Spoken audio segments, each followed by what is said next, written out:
ശ്രീ സണ്ണിക്കുട്ടി ഇബ്രാഹിം, ഇന്നത്തെ അൻവറിന്റെ പ്രതികരണങ്ങളാണ് വളരെ സസൂക്ഷ്മം നിരീക്ഷിക്കേണ്ടത്. ഇന്ന് അദ്ദേഹം പറഞ്ഞതിൽ ഒരു വാചകം ഇതാണ്: ഷൗക്കത്തിന് താല്പര്യമില്ല. ഷൗക്കത്തിന് എന്തുകൊണ്ട് താല്പര്യമില്ല? ഇവർ പരസ്പരം അങ്ങോട്ടും ഇങ്ങോട്ടും ഒരുപാട് കേസുകൾ കൊടുത്തിട്ടുണ്ട്.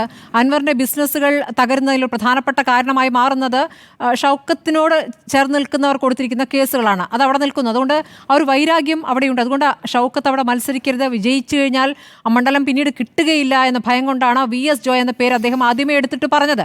അല്ലാതെ VS ജോയ് എന്ന ആളോടുള്ള പ്രത്യേക താല്പര്യമാണ് അതിന് പിന്നിൽ നമ്മൾ കരുതേണ്ടതില്ല. ഇന്നിപ്പോൾ ഷൗക്കത്തിനെ തള്ളുമ്പോൾ അദ്ദേഹം പറയുന്നത് കോൺഗ്രസ് സ്ട്രോങ് ആണെന്നാണ്.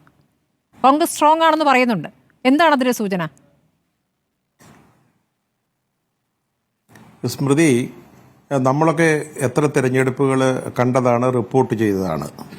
കൊട്ടിക്കലാശത്തിൻ്റെ ദിവസം ഒരു സ്ഥാനാർത്ഥി ചില അഭിപ്രായ പ്രകടനങ്ങൾ നടത്തുന്നു.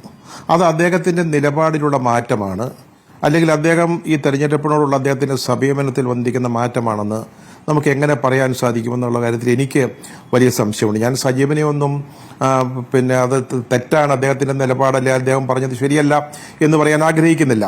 പക്ഷേ ഞാൻ ചോദിക്കട്ടെ, 5 ദിവസം മുമ്പാണ് അദ്ദേഹം ഈ ഒരു നിലപാട് പറഞ്ഞിരുന്നതെങ്കിൽ, അല്ലെങ്കിൽ ഷൗക്കത്തിന് ജയിക്കാനൊരു സാധ്യതയുണ്ട് എന്ന് പറഞ്ഞിരുന്നെങ്കിൽ, കോൺഗ്രസ് ആണ് മുൻപിൽ അല്ലെങ്കിൽ UDF ആണ് മുമ്പിൽ, അല്ലെ മേൽക്കൈ അവർക്കാണെന്ന് പറഞ്ഞിരുന്നെങ്കിൽ നമുക്ക് മനസ്സിലാക്കാം. അല്ലാതെ ഈ അവസാന നിമിഷത്തിൽ, ഇപ്പം നാളെ ഒരു നിശബ്ദ പ്രചാരണത്തിൻ്റെ ദിവസം മാത്രമാണ് അവശേഷിക്കുന്നത്. ആ സാഹചര്യത്തിൽ അൻവറിനെ പോലൊരാൾക്ക് അവിടുത്തെ വോട്ടിംഗ് പാറ്റേണിൽ എന്ത് മാറ്റങ്ങൾ ഒരു ദിവസം കൊണ്ട് കൊണ്ടുവരാൻ സാധിക്കും എന്നാണ് പറയുന്നത്.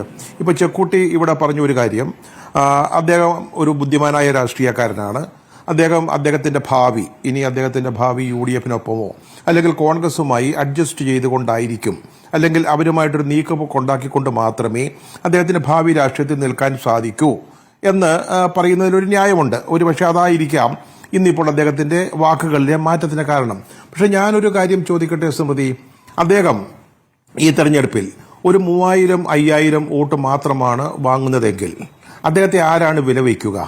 അദ്ദേഹത്തിന് ആരെങ്കിലും, അദ്ദേഹം ഒരു സ്വാധീനമുള്ള വ്യക്തിയാണ്, അല്ലെങ്കിൽ അദ്ദേഹത്തിന്റെ പാർട്ടിക്ക് ഇവിടെ എന്തെങ്കിലും സ്വാധീനമുണ്ട് എന്ന് ആരാണ് കരുതുക? ആരാണ് പിന്നെ അദ്ദേഹത്തിന് ഒരു പ്രാധാന്യം നൽകുക? ഇപ്പോൾ അദ്ദേഹം 75,000 വോട്ടിന്റെ കണക്കൊക്കെയാണ് ഇപ്പോഴും പറയുന്നത്, അല്ലെങ്കിൽ മിനിമം 68,000 വോട്ടെങ്കിലും ലഭിക്കും എന്ന് പറയുന്നത്. പക്ഷേ അവസാന നിമിഷത്തിൽ അദ്ദേഹത്തോട് ചേർന്ന് നിൽക്കുന്ന വിശ്വസ്തരായ ആളുകളുടെ വോട്ട് ആര്യാടിനെ മറിക്കുകയാണെങ്കിൽ അദ്ദേഹത്തിന്റെ പ്രസക്തി തന്നെ അദ്ദേഹം ഇല്ലാതാക്കുകയായിരിക്കും ചെയ്യുക. ആ ഒരു സാഹചര്യത്തിൽ അദ്ദേഹത്തിന് എന്ത് രാഷ്ട്രീയ പ്രാധാന്യമാണ് ഇനി അടുത്ത തെരഞ്ഞെടുപ്പുകളിൽ കിട്ടാൻ പോകുന്നത്? ഇപ്പോൾ ലീഗ് അദ്ദേഹത്തെ UDF-ൽ കൊണ്ടുവരണമെന്ന് ആഗ്രഹമുണ്ടായിരുന്നു എന്ന് പറയുന്നു. പക്ഷേ ലീഗിലൊരു വിഭാഗത്തിന് മാത്രമേ ഉള്ളൂ, അതായത് ഏറനാട് മണ്ഡലത്തിൽ മത്സരിക്കാൻ ആഗ്രഹിക്കുന്ന ചിലർ. അപ്പോൾ അൻവറിനൊരു സേഫായിട്ടുള്ളൊരു സീറ്റ് വേണം എന്നാഗ്രഹിക്കുന്ന ലീഗിലെ ഒരു വിഭാഗമാണ് ഞാൻ മനസ്സിലാക്കിയെടുത്തോളം, പലരുമായി സംസാരിച്ചതിൽ നിന്ന് കിട്ടുന്ന വിവരമാണ്. അപ്പോൾ അതിലൊരു വിഭാഗത്തിന് ഉണ്ടായിരുന്നു. പക്ഷേ കുഞ്ഞാലിക്കുട്ടി അടക്കമുള്ള ആളുകൾക്ക് പോലും അൻവർ UDF-ലേക്ക് വരണമെന്നുണ്ടായിരുന്നോ എന്നുള്ളത് സംശയാസ്പദമായ കാര്യമാണ്. അടുത്ത തെരഞ്ഞെടുപ്പിൽ UDF അധികാരത്തിൽ വരികയാണെങ്കിൽ ലീഗിന് എത്ര മന്ത്രിസ്ഥാനം ലഭിക്കും? അൻവറിന് ഒരു പുതിയ പാർട്ടിക്ക് UDF-ൽ പ്രവേശനം നൽകി കഴിഞ്ഞാൽ അൻവറിന് ഒരു മന്ത്രിസ്ഥാനം കൊടുക്കേണ്ടി വരികയില്ലേ? അതൊക്കെ മൊത്തത്തിലുള്ള ഇക്വിലിബ്രിയത്തിലെ ബാധിക്കില്ലേ? ഇതൊക്കെ ലീഗ് വളരെ ഭംഗിയായിട്ട് ചർച്ച ചെയ്ത കാര്യങ്ങൾ തന്നെയാണ്. പിന്നെ ഇവിടെ ചർച്ചയിൽ വന്ന ഒരു കാര്യം, ആരുടെ വോട്ടുകളായിരിക്കും അൻവർ പിടിക്കുക എന്നുള്ളത്. ഇപ്പം നമ്മൾ ഇപ്പോൾ ചർച്ച എത്തി നിൽക്കുന്നത് ഏതാണ്ട് അൻവർ കളം മാറ്റി ചവിട്ടുകയാണ്, ഒരുപക്ഷെ വോട്ടുകൾ മറിച്ച് ആര്യാടിന് കൊടുത്തേക്കാം എന്നുള്ളിടത്താണ്. പക്ഷേ ആരുടെ വോട്ടുകളായിരിക്കും അദ്ദേഹം പിടിക്കുക എന്നുള്ളത് ഇപ്പോഴും ഒരു പ്രസക്തമായ ഒരു വിഷയം തന്നെയാണെന്ന് എനിക്ക് തോന്നുന്നു. ആദ്യം അദ്ദേഹം മത്സരിക്കുമ്പോൾ 11,000-ലേറെ വോട്ടുകളുടെ ഭൂരിപക്ഷം എന്നാണ് ഞാൻ ഓർക്കുന്നത് അദ്ദേഹത്തിന് ലഭിക്കുകയുണ്ടായി. അന്ന് അദ്ദേഹം കോൺഗ്രസുമായി ചേർന്ന് നിന്നിരുന്ന കോൺഗ്രസ് പാരമ്പര്യം, അതിനുമുമ്പ് അദ്ദേഹം ചില തെരഞ്ഞെടുപ്പുകളിലൊക്കെ മത്സരിച്ചിട്ടുണ്ടെങ്കിലും കോൺഗ്രസുമായിട്ടുള്ള ബന്ധം വിട്ടിരുന്നില്ല. കോൺഗ്രസിൽ അദ്ദേഹത്തിന് അത്യാവശ്യം സ്വാധീനമുണ്ടായിരുന്നു. അപ്പോൾ കോൺഗ്രസിന്റെ ചില വോട്ടുകൾ ആദ്യത്തെ തെരഞ്ഞെടുപ്പിൽ ലഭിച്ചിട്ടുണ്ടാവും. പക്ഷേ രണ്ടാമത് അൻവർ മത്സരിക്കുമ്പോൾ, വീണ്ടും തെരഞ്ഞെടുക്കപ്പെടാനായിട്ട് മത്സരിക്കുന്ന സമയത്ത് 2,700 വോട്ടിന്റെ വ്യത്യാസമാണ്, അല്ലെങ്കിൽ ഭൂരിപക്ഷമാണ് അൻവറിന് ലഭിച്ചത്. അതിൽ നിന്ന് എന്താണ് മനസ്സിലാക്കേണ്ടത്? അന്ന് പ്രകാശിന് കിട്ടിയ വോട്ടുകൾ അത് ഏതാണ്ട് 24 കാരറ്റ് ശുദ്ധമായ UDF വോട്ടുകൾ തന്നെയാണ് എന്ന കാര്യത്തിൽ എനിക്ക് യാതൊരു സംശയമില്ല. അതിൽ നിന്ന് എത്ര വോട്ടാണ് അറിയാനുള്ളത്? അതായത് കോൺഗ്രസിൽ നിന്ന് അല്ലെങ്കിൽ UDF നിന്ന് ലീഗിൽ നിന്ന് അൻവറിന് പോകാവുന്ന വോട്ടുകളൊക്കെ അതിന് മുമ്പത്തെ ആദ്യത്തെ തെരഞ്ഞെടുപ്പിൽ ലഭിച്ചു കഴിഞ്ഞു. രണ്ടാമത്തേത് കൃത്യമായിട്ട് പ്യുവറായിട്ടുള്ള UDF വോട്ടുകളാണ് എന്ന കാര്യത്തിൽ യാതൊരു സംശയമില്ല. അപ്പോൾ സ്വാഭാവികമായിട്ടും അദ്ദേഹം വോട്ടുകൾ പിടിച്ചാൽ എനിക്ക് അദ്ദേഹത്തിന്റെ ശേഷിയെപ്പറ്റി എനിക്ക് അറിഞ്ഞുകൂടാ എത്ര വോട്ടുകൾ കിട്ടുമെന്ന് അതിന് പിന്നിൽ ആര്യാടൻ ഷൗക്കത്താണ് എന്നുള്ള ആരോപണം വന്നു. അതിന്മേലുള്ള ചർച്ച വന്നു. അദ്ദേഹത്തിന്റെ പ്രകാശിന്റെ വൈഫ് സ്മിത പ്രതികരിക്കുന്ന ഘട്ടം വരെയും അത് ആ പ്രചാരണം അങ്ങ് തുടരുകയും ചെയ്തു. ഞാൻ പറഞ്ഞത് കഴിഞ്ഞ തെരഞ്ഞെടുപ്പിൽ അൻവറിന് ലഭിച്ച വോട്ട് പ്രകാശിന് ലഭിച്ച വോട്ട് അത് പ്യുവറായിട്ടുള്ള UDF വോട്ടാണ്. എന്തോ അല്ല, അത് ശരി. ഞാൻ പറയുന്നത് കോൺഗ്രസ് വോട്ട് പിന്നിച്ചു പോയിട്ടില്ലേ എന്നുള്ളതാണ് എന്റെ ചോദ്യം. അപ്പോഴും കോൺഗ്രസ് വോട്ടിൽ കുറച്ച് വോട്ട് പോയിട്ടില്ലേ? അൻവർ ആദ്യം ജയിക്കുമ്പോൾ അല്ല തോൽപ്പിച്ചു എന്ന് പറയുമ്പോൾ അതായത് 11,000-ൽ നിന്ന് 2,700-ലേക്ക് ഈ ഭൂരിപക്ഷം താഴേക്ക് വരികയാണ്. ആദ്യത്തെ തെരഞ്ഞെടുപ്പിൽ കോൺഗ്രസിൽ നിന്നോ UDF-ലെ മറ്റു കക്ഷികളിൽ നിന്നോ ലീഗിൽ നിന്നോ അദ്ദേഹം കുറെ വോട്ടുകൾ പിടിച്ചിട്ടുണ്ടാവും. പ്രകാശിന് കിട്ടിയ വോട്ട് ഞാൻ പറഞ്ഞത് UDF-ന്റെ ശുദ്ധമായ വോട്ടാണെന്ന് കാര്യം എനിക്ക് യാതൊരു സംശയമില്ല. അപ്പോൾ നമുക്ക് കൃത്യമായിട്ട് മനസ്സിലാക്കാവുന്നേ ഉള്ളൂ. പിന്നെ ഒറ്റ പോയിന്റ് കൂടെ പറഞ്ഞിട്ട് ഞാൻ അവസാനിപ്പിക്കാം. അതായത് പിന്നെ 1970 മുതലാണല്ലോ UDF ജയിക്കാൻ തുടങ്ങുന്നത്. ആര്യാടൻ എന്നും ഒരു മുസ്ലിം ലീഗ് വിരുദ്ധനായിരുന്നു. മുസ്ലിം ലീഗിനെ പിന്നെ സപ്പോർട്ട് ചെയ്തിരുന്ന അല്ലെങ്കിൽ മുസ്ലിം ലീഗിന്റെ സപ്പോർട്ട് പരസ്യമായിട്ട് വാങ്ങിച്ചിരുന്ന ഒരാളല്ല.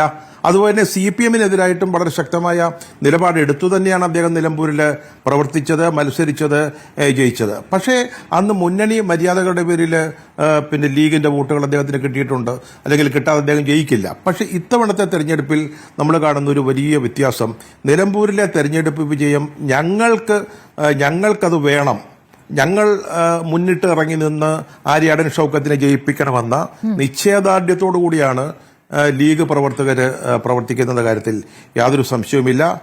ഈ ജമായത്തെ ഇസ്ലാമിയുടെ കാര്യത്തിലൊക്കെ അവർക്ക് അഭിപ്രായ വ്യത്യാസം ഉണ്ടെങ്കിൽ പോലും അതായിരിക്കാം ഒരുപക്ഷെ ഈ തെരഞ്ഞെടുപ്പിൽ ആര്യാടൻ ഷൗക്കത്തിന്റെ ഏറ്റവും അനുകൂലമായ ഘടകം. ഞാൻ സ്മൃതി നമ്മൾ ഈ പറഞ്ഞു വന്നതിൽ നിന്ന് വ്യത്യസ്തമായിട്ട് ഒരു കാര്യം കൂടെ പറയാൻ ആഗ്രഹിക്കുന്നു. ഈ തെരഞ്ഞെടുപ്പിന്റെ ഒരു പ്രാധാന്യം ഞാൻ ഈ അടുത്ത വർഷം നടക്കുന്ന പൊതു തെരഞ്ഞെടുപ്പുമായിട്ട് ഇതിനെ ബന്ധിപ്പിക്കാൻ വലുതായിട്ട് ആഗ്രഹിക്കുന്നില്ല. പക്ഷേ കോൺഗ്രസിന് ഒരു പുതിയ നേതൃത്വം ഉയർന്നു വരുന്നു എന്നുള്ളതാണ് ഈ തെരഞ്ഞെടുപ്പ് UDF-ന് നൽകുന്ന വളരെ പോസിറ്റീവായിട്ടുള്ള ഒരു ഘടകമെന്ന് ഞാൻ വിശ്വസിക്കാണ്ട്. പണ്ടെന്താണ് പാലക്കാട് നമ്മളത് കണ്ടതാണ്.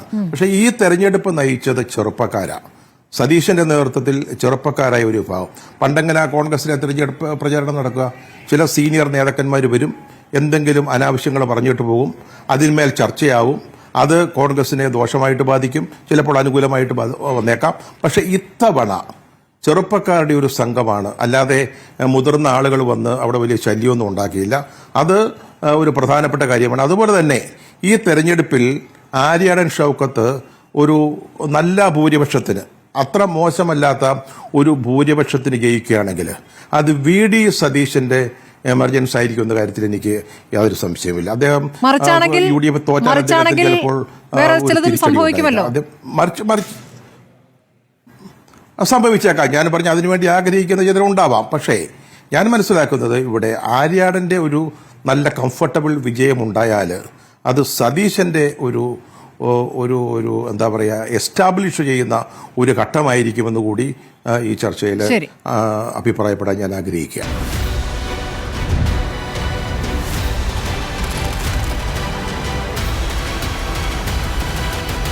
ഡിബേറ്റ് വിത്ത് സ്മൃതി പരുത്തിക്കാട്.